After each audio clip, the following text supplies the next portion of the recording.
She's in the background of the photo. That's the thing. She's not the subject of it. She's not even close to the center of the frame. She's maybe 15 feet back, slightly out of focus, standing near a bar with a drink in her hand, her head turned just enough that you can see her profile. Her hair, her jacket, the specific way she holds a glass with both hands when she's talking to someone. I've seen that posture 10,000 times. I knew it was her in about half a second. The photo was posted at 11:23 on a Saturday night by a woman named Bryn, who is an acquaintance of my girlfriend's. Someone Leah had introduced me to at a party about 8 months ago. Bryn had posted it to her Instagram stories with the caption, "Girls' Night Out at Revival," and 3 little dancing emoji, the kind of ephemeral post that disappears after 24 hours and that I only saw because I'd happened to open Instagram at 11:45 on a Saturday night when I couldn't sleep. Leah was supposed to be at her sister's house in Williamsburg. She'd been there since Friday afternoon. She'd texted me from there Friday night, called me Saturday morning, told me her sister was going through a hard stretch, and she was just going to stay the whole weekend and be there for her.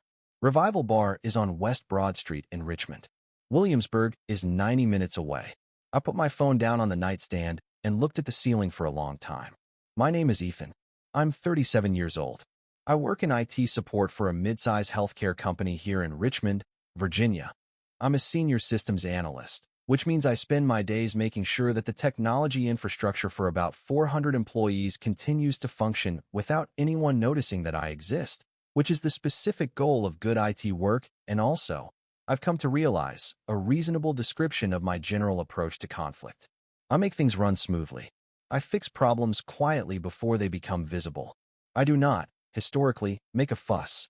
This is relevant because it's my flaw, and I want to name it early before you see it operating in real time and draw your own conclusions. Her name is Leah. She's 33, works in communications for a nonprofit in the Fan District, writes grant applications and manages their social media, and does about 6 other things that fall under the vague umbrella of communications, in the way that nonprofit jobs require. She's good at it. She has a specific skill for making complicated things sound accessible, which comes through in everything she does. The way she explains things, the way she tells a story, the way she moves through a room at a party and talks to people and makes them feel like they've been heard. She's magnetic in the way some people just are, and I'm not someone who uses that word easily. We met in early 2022 at a trivia night at a bar in Carytown. I was there with some work people. She was there with her nonprofit colleagues, and we ended up pushed together at the bar waiting for drinks, and she made a joke about the question we'd both just gotten wrong, and I laughed, and we talked until our respective groups started looking for us. I got her number and texted her the next morning, which I almost didn't do because I talked myself into thinking she'd been just being friendly. She responded immediately with a joke that referenced something I'd said the previous night, which told me she'd been paying attention, and that was the thing that got me. We dated for 8 months before she moved into my apartment on Grove Avenue, and then about 6 months later we found our current place together, a 2-bedroom on Monument Avenue, the kind of Richmond apartment that's beautiful and slightly impractical, with 12-foot ceilings and original hardwood floors and a kitchen that was last updated sometime around 1987. We'd been there for 14 months. We'd talked about buying something eventually. We'd talked about what eventually looked like in a loose, comfortable way that meant we both thought there was time. Leah is close with her sister, Maya, who lives in Williamsburg and who has been going through a rough couple of years, a divorce, a job transition, some health stuff I won't get into because it's not mine to share. The trips to Williamsburg were regular, genuine, something I'd always thought was one of the better things about Leah, the loyalty to family, the willingness to show up. She'd go down for a long weekend, maybe once a month, sometimes more if things were hard for Maya. I never questioned the Williamsburg trips. I had no reason to. They were documented in the texture of her relationship with her sister in ways that felt completely real, because they were completely real, at least some of the time. My flaw is that I avoid confrontation in the specific way that people who grew up in households without much direct communication avoid confrontation.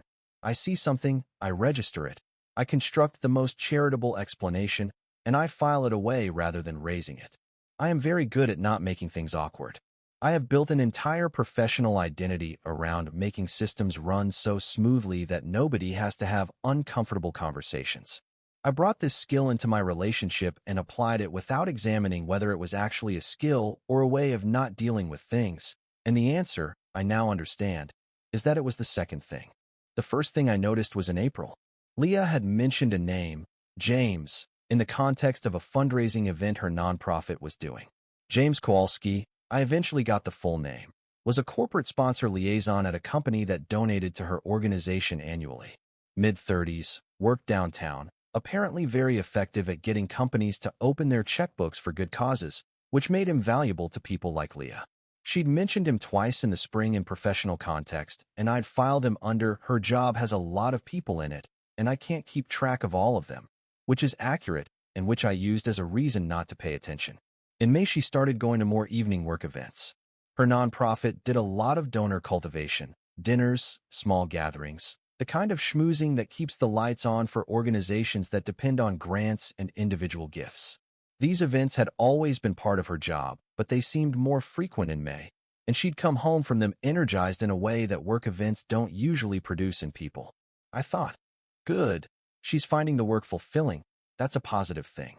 I cooked dinner, and she came home to it, and we ate, and I was glad she was in a good mood, and I didn't ask what specifically had been so energizing about a donor cultivation dinner. I should have asked. I know that. But I'm good at not asking things, which is the same as being bad at asking things, and I was deep in my own season of not asking. In June, I noticed she'd started working out in the evenings, going to a yoga studio near her office 2 or 3 times a week, coming home flushed and loose-limbed and happy in the physical way that good exercise produces. I thought this was straightforwardly positive and said so, and she said yeah, she was really enjoying it. The instructor was great. The studio was real. I'd seen it once when I'd picked her up nearby, and I accepted the explanation because it was plausible and because I wanted to. What I noticed in June and July that was harder to explain away was the phone. Not a dramatic change, not the obvious stuff, just a slight elevation in the frequency with which her phone was in her hand in the evenings. She'd always been someone who could put the phone down and be present at home, and that quality had started to have exceptions. Dinner, sometimes. The couch at night, more than usual.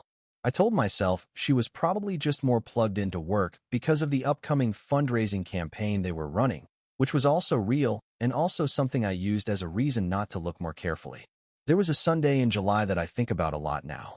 We'd had a genuinely good weekend, drove out to Maymont on Saturday morning, walked around, had lunch at a place on Carey Street, came home and watched movies and ordered takeout. The comfortable ordinary of a relationship that feels settled. And she was warm and present and funny in the way she could be, and I thought, this is good, we're good. And I went to sleep that night feeling okay about things, and in the morning she left for Williamsburg to see Maya. I think about whether that weekend was real.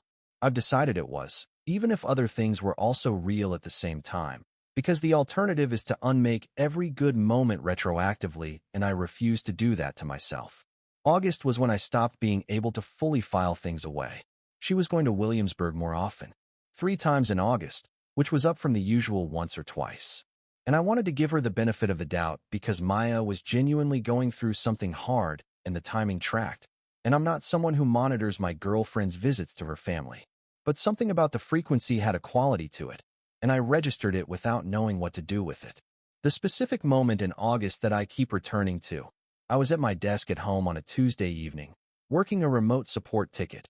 One of those long ones where you're waiting for a system to run a process and you're just watching a progress bar creep across the screen, and my phone buzzed with a text from Leah. She was at yoga. She said she'd be home by 9. Normal. I put the phone down and watched the progress bar and thought about nothing in particular, and then I thought about James Kowalski, who I hadn't thought about since May. I thought about him the way you think about something you've filed in the wrong drawer and then can't find. The name surfacing without clear context, a residue of something I'd chosen not to examine. I remembered the name. I remembered the slightly different quality it had when she said it. I sat at my desk watching a progress bar and thought, that could be nothing. That is almost certainly nothing. I am a person who is good at making things run smoothly, and I'm about to manufacture a problem out of a name and some yoga nights. The ticket resolved. I closed my laptop. Leah came home at 9:20 and she smelled like shampoo in the specific way that means a shower taken recently somewhere other than home. And I thought, gym showers, yoga studios have showers. That's normal. People shower after working out. I handed her the glass of water she always wanted after yoga, and she drank it and sat next to me on the couch, and I didn't say anything. That is the thing I'm most aware of in retrospect. Not what I knew or what I suspected, but how consistently and deliberately I chose not to say anything. Not asking was active. It required effort. I was working at it, and I was working at it because I was afraid of what asking might produce, and that fear is its own kind of knowledge. September brought the Williamsburg pattern into sharper focus. She went down the first weekend, the third weekend, and a random Thursday through Friday in the middle of the month. Maya needed her, she said. Maya was having a harder time than usual. I said, of course, go. I hope Maya's okay. And I meant it. And I also stood in our apartment after she drove away on that Thursday and felt something I couldn't name looking at the space where she'd been. I did something I'm not particularly proud of. I texted Maya. Not to check up on Leah, or at least that's not what I told myself. I'd always had a decent relationship with Maya. We got along at family things. She was funny and direct in the way Leah was funny and direct, and I'd texted her before occasionally just to check in. So I texted her saying I hoped she was doing okay and that I knew things had been hard and that we were both thinking of her. Maya texted back almost immediately. She said, "That's really sweet. Thanks, Ethan. Things are actually doing a lot better lately. Tell Leah I say hi when you talk to her. Tell Leah I say hi when you talk to her. Not, tell her when she gets here. Not, she'll be with me this weekend. Just, when you talk to her." I put my phone in my pocket and went back to what I'd been doing, but the sentence was in me now, and I couldn't put it somewhere comfortable. The Saturday night Instagram discovery happened 3 weeks after that text. I want to tell it slowly because it moved slowly even though it also happened in about 45 seconds. I'd been having trouble sleeping. I go through phases where my brain decides that 2 in the morning is a fine time to be fully operational, and I'd been in one of those phases for about a week. I reached for my phone the way you do when you're awake and don't know what else to do with it, the mindless scroll that isn't really looking for anything. I opened Instagram. The first thing in my stories feed was a post from Bryn. I knew Bryn the way you know someone you've met a handful of times at mutual events. Enough to follow each other, not enough to have a real conversation. She posted a lot of social things, bar nights and concerts and group dinners, the particular Instagram of someone who documents their social life thoroughly. I tapped on her story. It was a video first, a pan of a crowded bar, some song underneath it. And then a photo. Group shot at a high table, 5 or 6 people, big smiles, the kind of photo that gets posted with dancing emoji. I was about to swipe past it when my eye caught something in the background. I stopped. I enlarged the photo with 2 fingers, slowly, the way you do when you're not sure what you're looking at, and you need to be sure before you react to it. Leah, in the background, slightly blurred, turned in profile, standing near the bar with a drink in both hands the way she holds a glass when she's in the middle of saying something. Her hair was up, which she did when she went out. The jacket was the gray one she'd bought in the spring that I'd told her looked good. It was 11:23 p.m. on a Saturday. She was supposed to be in Williamsburg. I looked at the location tag on Bryn's post. Revival Bar, West Broad Street, Richmond. I put my phone face down on the nightstand. I lay there for maybe 10 minutes. Then I picked the phone back up and looked at the photo again. Still her. Still Richmond. Still Saturday night. Still not Williamsburg. I screenshotted it. The story would be gone in 24 hours, and I wanted it to exist somewhere permanent, which told me something about where I already was. I didn't text Leah. I didn't call her. I lay in the dark in our apartment on Monument Avenue, and I looked at the ceiling with its original plaster crown molding, and I thought about the progress bar on the support ticket in August, and Maya's text, and the shampoo smell after yoga, and the slightly elevated frequency of James Kowalski's name back in May. And all of it assembled itself into the correct shape in about 10 minutes, and I understood what I'd been not understanding for months. She called me the next morning at 9 from Williamsburg. Normal call. How did you sleep? I slept okay. Maya's doing a little better today. We're going to brunch. Normal. I sat on the edge of the bed and I talked to her in the same voice I always used, and I said all the right things, and when we hung up, I sat there for a while longer. Then I texted Bryn. I kept it simple. I said, "Hey Bryn, I saw your story from last night. Was that Revival? I've been meaning to check that place out." She replied within the hour. "Yes. It's so fun, you should go. It was a good night." "Looks like a fun group," I wrote back. "Anyone I know?" A pause. Then, "Huh. Actually, I think Leah was there. I didn't get to say hi, though. It was so crowded. I put the phone down. Leah came home Sunday afternoon. She looked tired in the specific way of someone who's been doing something other than resting. She dropped her bag, said she was glad to be home, asked if I was hungry. I said yeah. She started making something in the kitchen, the familiar sounds of our apartment on a Sunday evening. I sat at the kitchen table. I had the screenshot on my phone. I placed the phone on the table between us, photo op. She was slicing something, and she came to the table to get something, and she looked down at the phone, and she stopped moving. The kitchen went very quiet. Bryn posted it, I said. Her story from last night. You're in the background. Leah set down what she was holding. She looked at the photo for a long moment. She didn't look at me. I can explain. Okay. I was going to. She stopped. It's not Leah, just her name. Quietly. She sat down. She still wasn't looking at me. Is it James Kowalski? The quality of the silence that followed that question was different from the silence before it. How do you? You mentioned his name in May. A few times. And then you stopped mentioning it. That's usually how I know. She looked at me then. Something in her face that I couldn't fully read. Not just guilt. Something more complicated. How long? I said. Since June. Almost inaudible. June. The yoga evenings. The energized returns from donor dinners. The phone in her hand more often. June through September. 4 months of Williamsburg trips that were sometimes Williamsburg and sometimes something else, and I'd filed every signal in the most charitable drawer available because I was good at not asking. Did Maya know? No. Maya doesn't know anything. She texted me. I said, tell Leah I say hi when you talk to her. Not when she gets here. When you talk to her. Leah closed her eyes. She didn't know you were supposed to be there last weekend, did she? No. A long exhale. I called her from the road and made up a reason I couldn't come. I sat with that for a moment. The layers of it. The amount of management it required. The number of individual decisions that went into 4 months of this. Is he single? I said. Yes. Then, quickly. That's not. I'm not saying that like it makes it. I know. I don't know why I said that. Do you want to be with him? She pressed her fingers against her forehead. She looked at the table. She shook her head, but it was the uncertain head shake, not the definitive one. Leah, do you want to be with him? I don't. I'm not. It's not about him. She stopped. I don't know what I want. I know that's the worst thing I could say. It's honest, I said. I'd rather have honest. We sat in the kitchen for a long time. Neither of us said much. At some point I stood up and I went into the bedroom and I called my friend Will and asked if I could stay at his place for a couple of nights. And he said yes without asking questions because Will is that kind of person. And I packed a bag and I came back through the kitchen and Leah was still at the table. I need a few days, I said. Ethan, not permanently. Just, I need to think and I can't do it here. She nodded. She looked like she'd been crying while I was in the bedroom, though she'd stopped by the time I came back through. I'm sorry, she said. I know. I went to Will's. I've been here for 4 days. I'm writing this now because I needed somewhere to put it, and because I've been awake until 3 every night and the walls of Will's guest room have heard about as much as they can usefully absorb. I said I'd update. Here it is.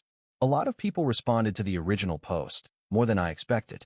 I read through most of it over the course of a week, in pieces, because reading it all at once was too much. Some of it was very kind. Some of it was more aggressive than I was ready for. One person wrote, the Instagram story thing is so specifically awful because it was random. If you'd gone to sleep 10 minutes earlier, you'd still be in the dark, and I've thought about that sentence more times than I can count. So whoever you are, thank you for naming that exactly. Here's what happened. Leah moved out 12 days ago. She's staying with a friend named Celeste who lives in Scott's Addition, and that arrangement seems to be working, at least practically. She took most of her things over 2 days. I wasn't there for either of them. I stayed with Will through both, and came back each time to a slightly different version of the apartment. The second time I came back, her section of the bookshelf was gone, and the wall where she'd hung some prints was bare, and I stood in the living room and looked at the bare wall for a while. The apartment on Monument Avenue is mine. The lease is in my name, has been since before she moved in. That part is at least uncomplicated. I told my 2 closest friends, Will, who already knew because I'd been sleeping on his couch, and a guy named Marcus from work who's been a genuine friend for 4 years and who responded to my telling him by showing up at my apartment the following evening with takeout from a Thai place on Grove Street and zero expectation of conversation, which was perfect. I'm a private person. My family doesn't know yet. Her family certainly doesn't know from my end. And I've decided I'm not going to rush either of those conversations until I know more about what I'm actually telling them. The complication nobody predicted. James Kowalski is not just some guy Leah met through work. James Kowalski, I learned through a mutual acquaintance about 2 weeks after everything came out, had been in a long-term relationship for 3 years with a woman named Fiona before it ended earlier this year. The relationship ended in March. He was, in other words, freshly out of something significant when he and Leah's situation began in June. I don't know what to do with this information. Part of me wants to find some meaning in it, that he was filling a void, that she was caught up in something about his availability and his particular moment. And another part of me knows that trying to explain it that way is just a way of avoiding the simpler truth that she made a series of choices over 4 months and kept making them. I haven't contacted James.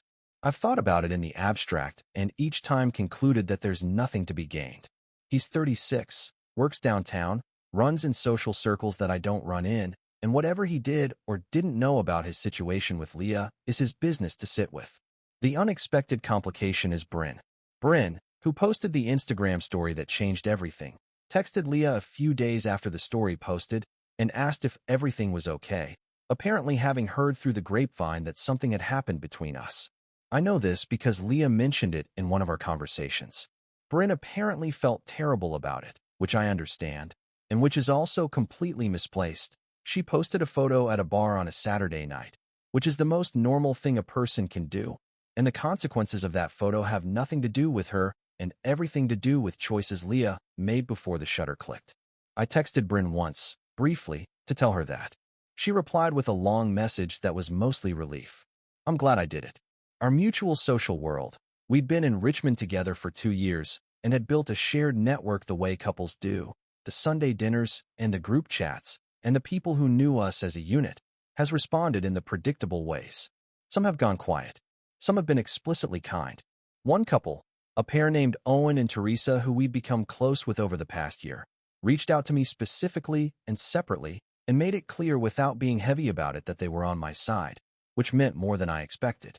The inside of it is the part that I'm still figuring out how to describe. The first morning I woke up in the apartment after Leah had fully moved out, I lay there in the particular morning quiet of a space that used to have 2 people in it and now had 1. The apartment sounds different. I don't mean that as a metaphor.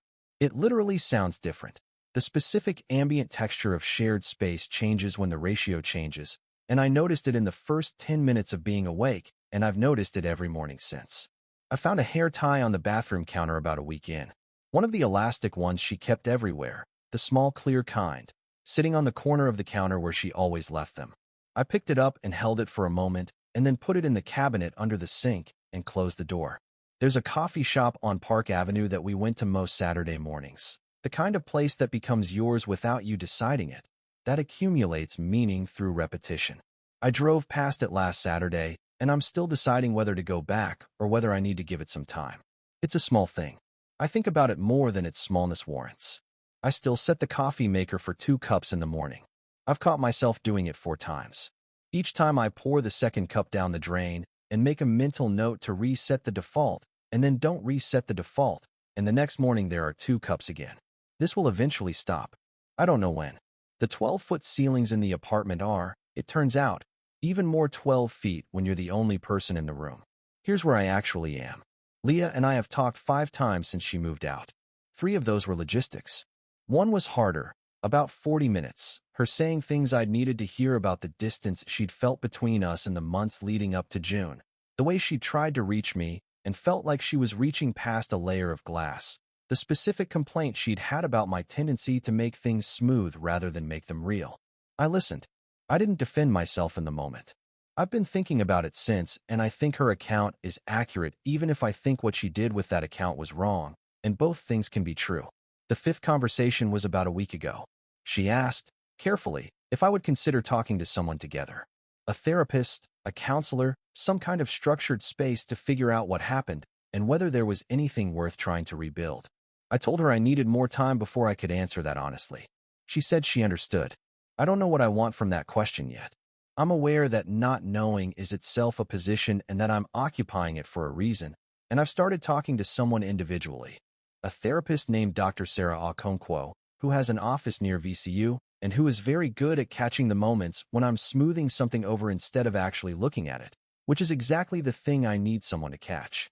She pointed out in our second session that the Instagram discovery had been almost accidental, that if I'd been asleep, I'd still be in the dark. She asked how I felt about that. I said I didn't know. She said that was the right answer and that we should keep talking about it. The apartment on Monument Avenue is very quiet at night. I've started leaving the television on for the noise, which is something I never used to do, and which Leah used to do when I was traveling and she was alone, and I remembered that about her recently while I was falling asleep to something I wasn't watching. And I lay there and thought about all the small things you learn about a person over 2 years of sharing a space with them, and how none of that learning goes away just because the space is now only yours. I'm getting better at setting the coffee maker for one. I've been in IT for 12 years and my job is to find the problem before it becomes a crisis, to notice the thing that's slightly off and address it before the system fails.